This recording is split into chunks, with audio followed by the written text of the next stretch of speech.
mes chers abonnés, bonjour mes chers apprenants.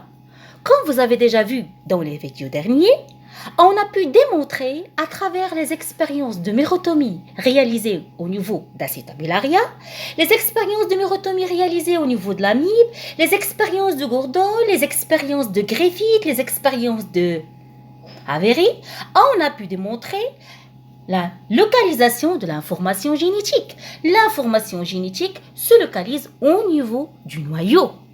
Mais quelle est sa nature? Il s'agit bien de l'ADN. Ça signifie quoi l'ADN? La lettre A, ça signifie acide. La lettre D, ça signifie désoxyribose. La lettre N, ça signifie nucléique. Oh, pardonnez-moi mes chers abonnés, je me suis élancée un petit peu. Je laisse la parole à ma chère et brillante élève, Maria Haddouche, qui va vous expliquer, qui va vous déterminer la structure de l'ADN.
Bonjour tout le monde.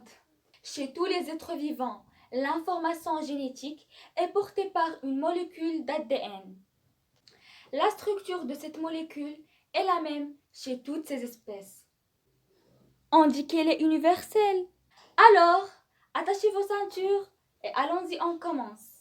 La molécule d'ADN est composée de deux brins ou de chaînes qui s'enroulent l'une autour de l'autre et qui forment une double hélice.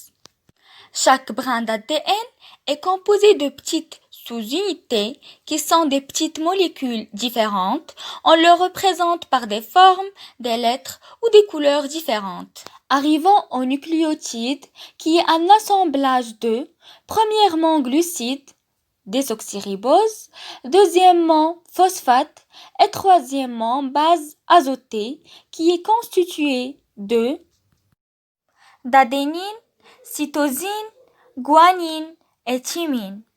Un brin d'ADN correspond à l'enchaînement de nucléotides les uns à la suite des autres. Dans la molécule d'ADN, les deux brins sont complémentaires. La complémentarité correspond à la règle d'association des bases azotées sur les deux brins. En effet, lorsque sur un brin une base azotée C s'est présente, sur le deuxième brin il y aura toujours une base azotée G. De la même façon, si une base azotée T est présente sur un brin, sur l'autre brin ça sera forcément une base azotée A. On dit que les bases azotées sont complémentaires. C est complémentaire à G et T est complémentaire à A. On note une succession nucléotide en respectant la complémentarité. Ainsi, la séquence du brin numéro 1 est C, A, G, G, T, A, C, T. Et la séquence du brin numéro 2 est G, T, C, A, T, G, A.